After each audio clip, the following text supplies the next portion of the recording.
YouTube channel. आज का हमारा सबसे इम्पोर्टेंट टॉपिक रहेगा biggest problem of UPSC industry. चलिए आज आप समझते हैं सबसे बड़ी क्या प्रॉब्लम है।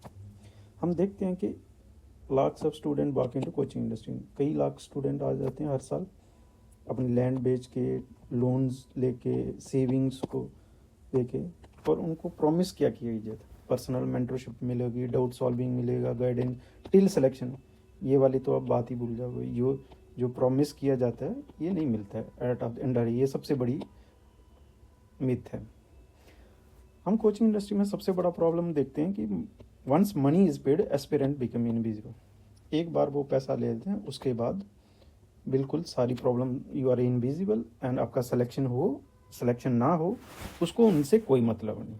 तो ये सबसे बड़ा कोचिंग इंडस्ट्री का मिथ है। अब मेन प्रॉब्लम आती है यहाँ पे money first and aspirant letter.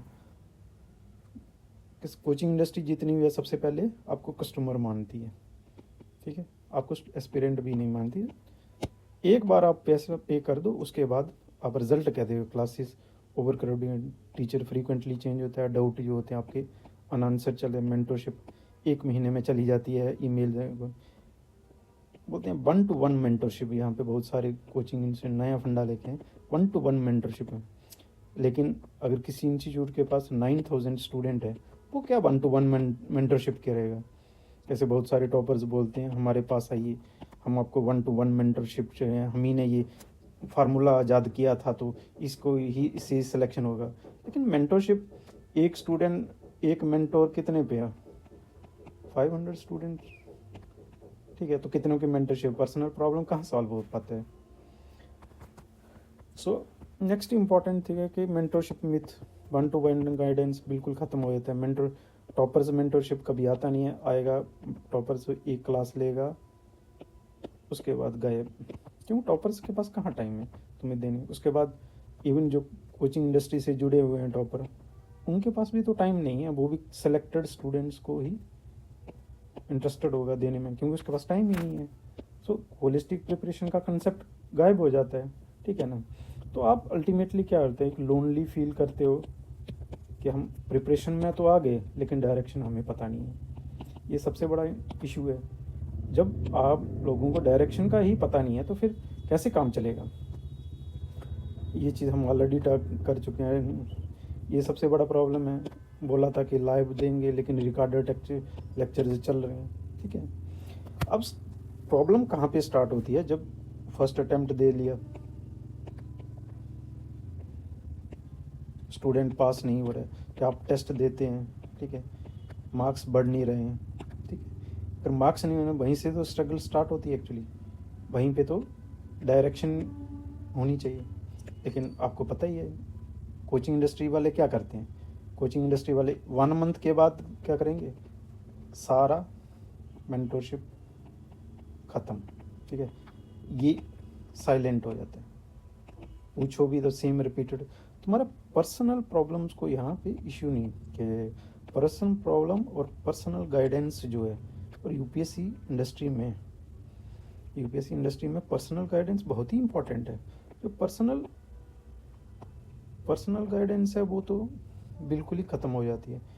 आप टीचर से मिलने जाओ, ठीक है, तो वो उसके पास टाइम नहीं होता है। सपोज कर लीजिए किसी कोचिंग इंडस्ट्री में 25,000 स्टूडेंट है तो टीचर के पास 1 मिनट भी नहीं है आपसे बात करने का। तो आप तो बहुत होप्स लेके आए थे कि हम टीचर इस इंस्टीट्यूट में ये पढ़ लेंगे तो इससे पढ़ लेंगे तो हमारा सिलेक्शन हो जाएगा। लेकिन उस टीचर या टॉपर को के पास टाइम ही नहीं है तुमसे बात करने का। इवन तुम 1 घंटा भी आप लाइन में खड़े रहो बात करने के लिए, आपको 1 मिनट देगा उसके बाद निपटा देगा, ठीक है, ठीक है। तो इस तरह से जो चल रहा है, मतलब इससे सिलेक्शन नहीं होते।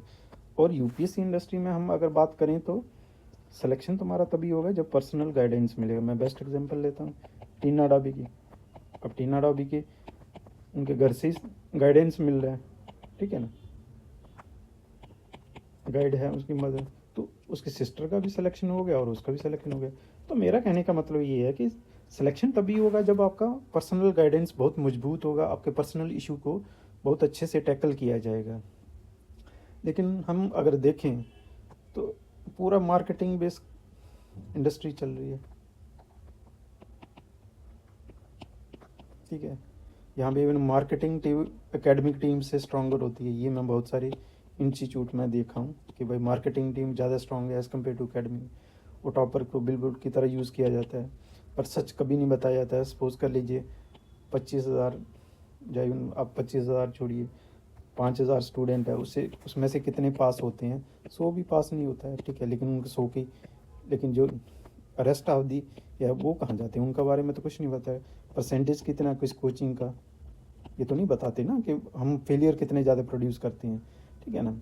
अल्टीमेटली इस पूरे प्रोसेस का क्या होता है, इंस्टीट्यूट का बेनिफिट है, फैकल्टी का बेनिफिट है, लेकिन एस्पिरेंट क्या होता है, एस्पिरेंट और उसकी फैमिली अल्टीमेट सफ़र करते हैं, ठीक है। तो कोचिंग इंडस्ट्री में जो प्रॉमिस किया जाता है वो तो दिया नहीं जाता। सबसे इम्पॉर्टेंट होती है पर्सनल गाइडेंस। और सेकंड मुझे इम्पॉर्टेंट चीज़ लगती है कि जब आपने एक प्री क्लियर कर लिया, उसके बाद आपको कोचिंग प्रॉपर मिलना चाहिए। आपने 2 लाख पे कर दिए, लेकिन वो अपने टेस्ट सीरीज भी आपको फ्री देने को रेडी नहीं है, क्योंकि उसको तो आपको एक मशीन दिख रही है कि पैसे बनाने वाली मशीन है। सपोज कर लो हम किसी इंस्टीट्यूट में कुछ हमारी प्रॉब्लम के लिए जाते हैं, जिसको आपने ऑलरेडी 2 लाख रुपीज़ दे चुका है, जैसे कोई बड़ी इंडस्ट्री है। उसके बाद आपका कोर्स ख़त्म होगा, लेकिन आप प्री क्वालिफाई कर जाएंगे, ठीक है। वो फिर पैसे मांगेगा। क्यों मांगोगे भाई पैसे? ऑलरेडी 2 लाख दे दे, तुमने रिस्पॉन्सिबिलिटी नहीं ली है। क्योंकि कोचिंग इंडस्ट्री का सीधा कहना है कि हम जिम्मेवारी नहीं लेते, सिलेक्शन हो, आना है तो आओ, नहीं आना है तो नहीं आओ, ठीक है। लेकिन हमारे यहाँ पे, लेकिन वो मार्केटिंग ऐसा करता है लोग कि तुम्हें ये सब इम्पोर्टेंट कोई नहीं बताएगा। अल्टीमेटली क्या होता है कि जो सीरियस कैंडिडेट है वो भी इनके हाथों सफ़र करते हैं। सो अब 2-3 चीज़ें बहुत इंपॉर्टेंट हैं जो हमें करनी चाहिए। पहले वो कोचिंग चूज़ करो जिसमें थोड़ा पर्सनल गाइडेंस मिलता हो, ठीक है। पर्सनल गाइडेंस ज़रूर मिलता हो।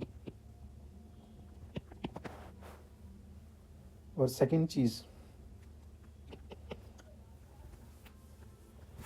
जो तुम्हारी सिलेक्शन के लिए सबसे ज़्यादा रोल प्ले करे, ना कि जो सिर्फ क्लासेस देना चाहते हो, बाकी सिलेक्शन तुम्हारी जिम्मेदारी, तुम्हारा हो या नहीं हो, ठीक है, वो तुम्हारी जिम्मेवारी। कोचिंग इंडस्ट्री को एक मतलब बहुत अच्छे से यूज़ कीजिए। और दूसरा ये चीज़ है, उसी कोचिंग में थोड़ा जाइए जिसमें ऑनेस्ट गाइडेंस मिलता है, कंसिस्टेंट मेंटरशिप मिलता है और स्ट्रेटजी इसका क्लियर हो। जिसमें कम स्टूडेंट हो वो चलेगा, लेकिन जो इंस्टीट्यूट तुम्हारी सिलेक्शन में मदद कर रहा है वो ज़्यादा इंपॉर्टेंट है, रेदर देन बड़े बिग नेम्स हो गए, ठीक है ना। तो वो ज़्यादा इंपॉर्टेंट नहीं है। और कोचिंग इंडस्ट्री में बहुत सारे सिर्फ एक पैसे का खेल बना दिया। तुम्हारे पास पैसा है तो सिलेक्शन होगा, जबकि तुमने तो 2 लाख ऑलरेडी स्टार्टिंग में ही दे दिया था, लेकिन उस 2 लाख की इन लोगों को कोई वैल्यू नहीं है। ये सबसे बड़ा इशू है। 2 लाख दिया है तो टिल सिलेक्शन तुम्हारी जिम्मेवारी लेनी चाहिए उस इंस्टीट्यूट को कि हम तुम्हारे सिलेक्शन के साथ हैं। लेकिन कोई भी इंस्टीट्यूट सिलेक्शन का भरोसा नहीं देता। एटलीस्ट अगर भरोसा नहीं दे रहे तो तुम साथ तो दो, लेकिन तुम हर टाइम टेस्ट सीरीज़ के थ्रू, कोर्स के थ्रू, मतलब पैसा देते जाओ, तुम्हारी जिम्मेवारी कुछ नहीं है। ये सबसे बड़ा इशू है। बाकी मुझे सिर्फ इतना ही कहना था, थोड़ा सा अपने आपको इंस्टीट्यूट से भी बचिए और थोड़ा उस जगह जाइए जहाँ से आपका सिलेक्शन, आपको लगता है यहाँ से मेरा सिलेक्शन हो जाएगा। बाकी सब लोग सिर्फ पैसा बनाने के लिए रेडी है, लेकिन एक्चुअली मैं जो आपको गाइडेंस देना चाहता है उसके पास जाइए, ठीक है। और अल्टीमेटली अदरवाइज एस्पिरेंट और उसके फैमिली सफ़र करेगा, ठीक है। इस चीज़ को बचाने के लिए तो थोड़ा सा अलर्ट हो जाइए, कैसे फॉलो करना है कैसे। और बाकी हमारे चैनल के साथ टाइम टू टाइम हम आपको गाइड करते रहेंगे। और सेकंड चीज़, जो भी आपका डाउट्स हैं आप मेरे से जुड़े रखते हैं। जो फ्री ऑफ कास्ट मेंटोरशिप हम देते हैं और टेस्ट सीरीज़ भी प्री और मेंस का फ्री देते हैं, ठीक है। हमारे साथ जुड़े रहिए ताकि आपका सिलेक्शन में हम हेल्प कर सकें। Thank you very much.